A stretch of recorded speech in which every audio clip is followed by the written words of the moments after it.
வணக்கம் நண்பர்களே, இன்னைக்கு நம்முடைய வீடியோவில் எதை பற்றி பார்க்க போறோம்னா, பழனி முருகன் கோவிலுக்கு அருகில் இருக்கக்கூடிய ஒரு ஊர் தாங்க கணக்கன்பட்டி. இந்த கணக்கன்பட்டி ஊரில் வாழ்ந்து பல்வேறு மக்களுடைய வாழ்க்கையில் பல நல்ல மாற்றங்களையும் அதிசயங்களையும் நிகழ்த்திய பிறகு ஜீவ சமாதி அடைந்த சித்தருடைய பார்த்தீங்கன்னா சன்னதிக்கு தினமுமே ஆயிரக்கணக்கான பக்தர்கள் காத்திருந்து தரிசனம் செய்துட்டு செல்கிறாங்க. இங்கு தினதோறும் பார்த்தீங்கன்னா சிறப்பான முறையில் அன்னதானமும் நடத்தப்பட்டு தாங்க வருது.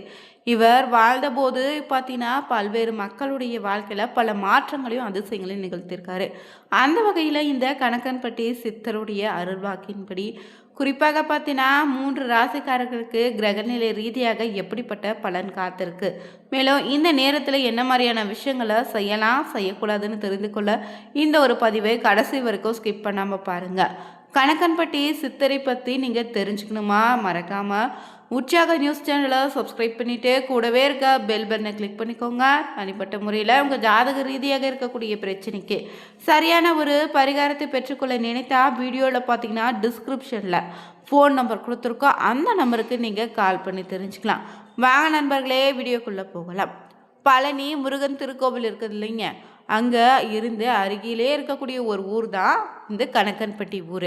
இங்கு வாழ்ந்த ரொம்பவே சக்தி வாய்ந்த மகான்னு சொல்லக்கூடிய ஒருவர் தாங்க கணக்கன்பட்டி மூட்டை சாமின்னு சொல்கிற சத்குரு காளிமுத்து பழனிசாமி சித்தர். அவங்க சாய்பாபாவினுடைய மறு அவதாரன்னு இவர் வாழும்போதே பல அதிசயங்களை நிகழ்த்தியிருக்காரு. ஒரு நாள் பார்த்தீங்கன்னா வெளிநாட்டில் இருந்து ஒரு குடும்பம் பேச முடியாத தன்னுடைய குழந்தைக்காக பேச்சு வர பழனி முருகனை காரில் வந்து கொண்டு இருந்திருக்காங்க. அப்போது அந்த கார் கணக்கம்பட்டி வழியே வரும்போது அங்கு ஒரு பெரியவரை பச்சை வேஷ்டி சட்டையோடோ தலைப்பாகையோடு வழிமறைத்திருக்காராம். இவங்க பயத்தோடு இறங்கி வந்திருக்காங்க. இவங்க சுத்த சைவம் சாமி. இவங்க இந்த பார்த்திங்கன்னா அந்த பெண்மணியிடம் போய் எதிரே இருக்கக்கூடிய கடையில் பிரியாணி வாங்குவான்னு சொல்ல இவங்க முடித்து நின்றுருக்காங்க. அருகில் இருந்தவங்களும் சாமி சொல்வதை செய்து விடுங்கள்னு சாமி சக்தி வாய்ந்தவர்னு சொல்லியிருக்காங்க. மூக்கை பிடித்து கொண்டு வாங்கி வந்தா அந்த பெண்மணியுமே இந்த சாப்பாட்டை பையனுக்கு கொடுன்னு சொல்லிட்டாரு. தடுமாறிய பெண்மணி பொட்டலம் பிரித்து பார்த்தபோது அந்த பெண்மணி வாங்கி வந்த பிரியாணி சாம்பார் சாதமாக மாறிடுச்சு. இதை கண்டு ஆச்சரியத்தோடு கை எடுத்து வணங்கிட்டு பழனி நோக்கி சென்றிருக்காங்க அந்த குடும்பத்தினரும். அப்போது அவங்க காருக்கு எதிரே பார்த்தீங்கன்னா ஒரு வண்டி வந்திருக்கு. அதை கண்ட அந்த சிறுவனும் பார்த்தீங்கன்னா அம்மா வண்டி வருதுன்னு கத்திட்டானா. அந்த சிறுவனுடைய இதை சத்தத்தை கேட்டு எதிர்பார்க்காத அந்த பெண்மணியும் சாமியின் மகிமை கண்டு ஆழ்ந்த கண்ணீர் வெடித்திருக்காங்க.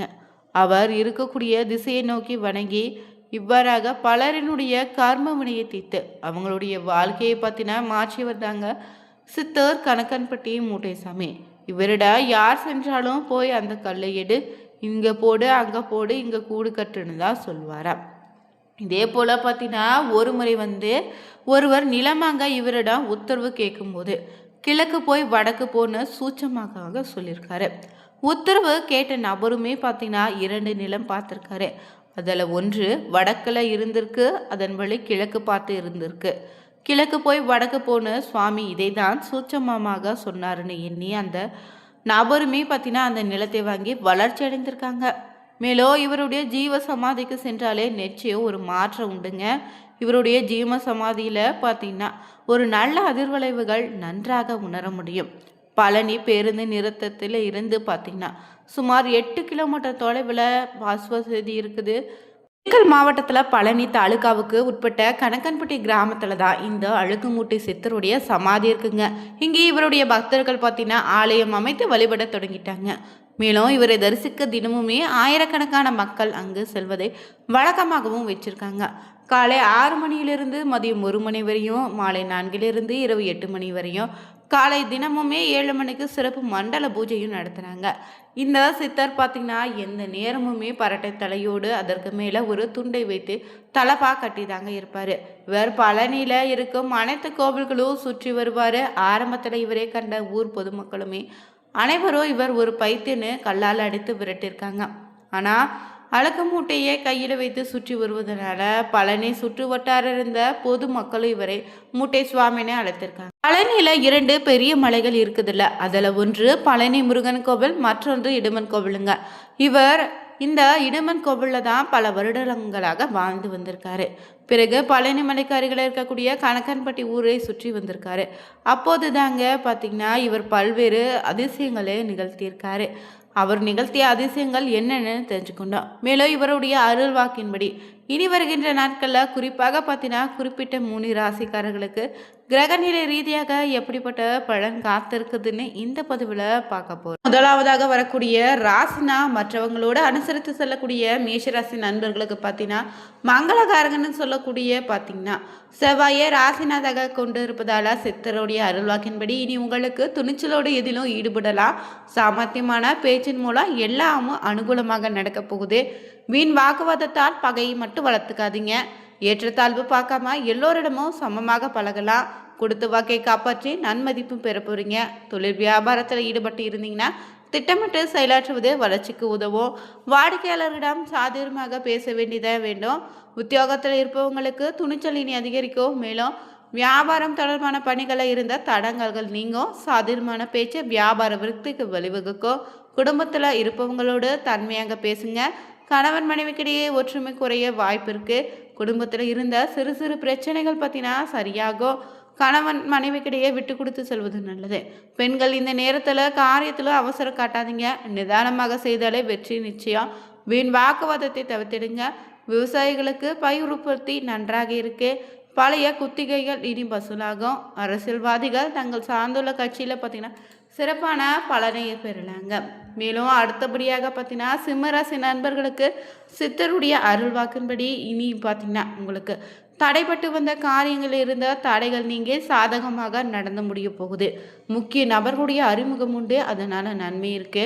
பணம் சம்பாதிக்கக்கூடிய திறமை அதிகப்படும். உடல் நலம் சீராக மாறும். மற்றவங்களோடு இருந்து வந்த மன வருத்தம் நீங்கும். சமூகத்தில் எல்லோராலும் மதிக்கப்படும் அளவுக்கு உயர்ந்த குணம் மேலோங்கும். எதையும் ஆராய்ந்து அதன் பிறகு அதில் ஈடுபடுவீங்க. தொழில் வியாபாரத்தில் இருந்த தடைகளும் நீங்க போகுது. அரசாங்கம் மூலம் நடக்க வேண்டிய காரியங்கள் நல்லபடியாக நடந்து முடியும். ஆடைகள் பெறுவதில் இருந்த சிக்கல்களும் தீரும். மேலும் காரியங்கள் சாதகமான பலனை தரும். குடும்பத்தில் தேவையான பொருட்களை வாங்கி மகிழ்வீங்க. கணவன் மனைவிக்கிடையே இருந்த கருத்து வேற்றுமை நீங்கும். வாழ்க்கையில் சந்தோஷம் இனி அதிகரிக்கும். துக்கம் துன்பம் விகிரிக்கும். உறவினர்களோட சிறு சிறு கருத்து வேற்றுமை வரலாம். பெண்களுக்கு இந்த நேரத்தில் தடைப்பட்ட காரியங்கள் இருந்த தடைகள் நீங்கி சாதகமாக நடந்து முடியுங்க. மேலும் விவசாயிகள் விளை பொருட்களால் லாபத்தை பெறுவீங்க. நீர்ப்பாசன வசதிகள் உண்டு. அரசியலில் இருந்தீங்கன்னா பொறுப்புகள் மாறக்கூடிய அதிக கவனத்தோடு இருங்க. மேலும் நீங்கள் செய்த வேலைகளை மற்றவங்க செய்ததாக சொல்லி நற்பெயர் எடுக்க வாய்ப்பு இருக்கு. ரொம்ப கவனமாக இருங்க. கலைத்துறையினருக்கு புதிய வாய்ப்புகள் கிடைக்க போகுது. எதிர்நோக்கி இருக்கக்கூடிய சவால்களை முடித்திடுவீங்க. மாணவர்களுக்கு கல்வியில் ஆர்வம் உண்டாகும். எதிர்கால கல்வி தொடர்பாக முக்கிய முடிவுகள் எடுக்கலாம். திறமை இந்த நேரத்தில் வெளிப்படுங்க. மூன்றாவதாக பார்த்தீங்கன்னா இந்த நேரத்தில் தனுசு ராசி நண்பர்களுக்கு பொறுத்தவரை பார்த்தீங்கன்னா குழப்பங்கள் நீங்கி சிறப்பான ஒரு எதிர்காலம் காத்திருக்கு. பகைகள் அனைத்தும் விலகப் போகுது. அடுத்தவங்களால் இருந்த பிரச்சனைகளும் சரியாகும். மன கலக்கம் உண்டாகலாம். நீங்கள் நன்மைக்காக போராட தயங்க மாட்டீங்க. மேலும் மற்றவங்க விமர்சனத்திற்கு ஆளாக வேண்டியதாக இருக்கும். தொழில் வியாபாரம் சிறப்பாக மாறும். புதிய ஆடைகள் கிடைக்க வாய்ப்பிருக்கு. வியாபார வளர்ச்சிக்கு இருந்த தடைகளும் நீங்க போகுது. பழைய பாக்கிகள் இனி வசூலாகும். உத்தியோகத்தில் பதவி உயர்வு உண்டு. நீண்ட தூர பயணங்களால் காரிய அனுகூலம் உண்டு. குடும்பத்தில் பார்த்தீங்கன்னா உற்சாகம் பிறக்க போகுது. மற்றவங்க உங்களை அனுசரித்து செல்ல போகிறாங்க. கணவன் மனைவிக்கிடையே இனி மகிழ்ச்சியான நிலை உண்டாகும். அன்பு இனி அதிகரிக்கும். மருத்துவ செலவு ஏற்படலாம். பேச்சின் இனிமே சாதுரியத்தால் நீங்கள் எளிதில் காரியத்தை கைகூடி முடிப்பீங்க. பெண்களுக்கு இந்த நேரத்தில் எதிர்காலத்துக்கு உதவக்கூடிய விஷயங்களில் ஆர்வம் உண்டாகும். ஆன்மீக சிந்தனை அதிகரிக்கும். விவசாயிகளுக்கு இந்த நேரத்தில் மகசூல் அதிகரித்து லாபம் பெருகும். கால்நடைகளால் நல்ல வருமானம் உண்டு. அரசியலில் இருந்தீங்கன்னா வீட்டை விட்டு வெளியே தங்க நேரிடும். தேவையில்லாத வீண் செலவுகள் உண்டாகலாம். தொண்டர்களுடைய தேவைகளை அறிந்து பூர்த்தி செய்வது நல்லது. மாணவர்களுக்கு கல்வியில் உயர்வு உண்டாகும். மனதில் இருந்த குழப்ப நிலை நீங்கி தைரியம் உண்டு. போட்டிகளில் பங்கு பெற ஆர்வம் உண்டாகும். கல்வியில் வெற்றி பெற எடுக்கும் முயற்சிகள் அனைத்தும் நல்ல பலனை தரும். சக மாணவர்களுடைய நட்பு உண்டு. மேலும் எடுத்த காரியத்தில் சிறப்பாக செய்து முன்னேற்றி வெற்றி பெறுவீங்க. இங்கே உழைப்பிற்கு பார்த்தீங்கன்னா தகுந்த பலன் உண்டு. வீண் செலவு அலைச்சலும் உண்டாகலாம். தொழில் வியாபாரம் தொடர்பான காரியங்களில் இழுபறியான நிலை உண்டு. புதிய ஆடைகள் தொடர்பாக அலையும்படி இருந்தாலும் சாதகமான முடிவை பெறுங்க. இந்த பதிவில் கணக்கன்பட்டி சித்தருடைய அருள்வாக்கின்படி குறிப்பாக 3 ராசிக்காரர்களை கிரகநிலை ரீதியாக எப்படிப்பட்ட பலன் காத்திருக்குன்னு தெரிஞ்சுக்கொண்டோம். வீடியோ பிடிச்சிருந்தா லைக் பண்ணுங்கள், ஷேர் பண்ணுங்கள், கமெண்ட் பண்ணுங்கள், சப்ஸ்கிரைப் பண்ணிவிட்டு ஓம் சர்க்குரு நாதா போற்றி மந்திரத்தை கமெண்ட் பாக்ஸில் பதிவிடுங்க. Thank you viewers.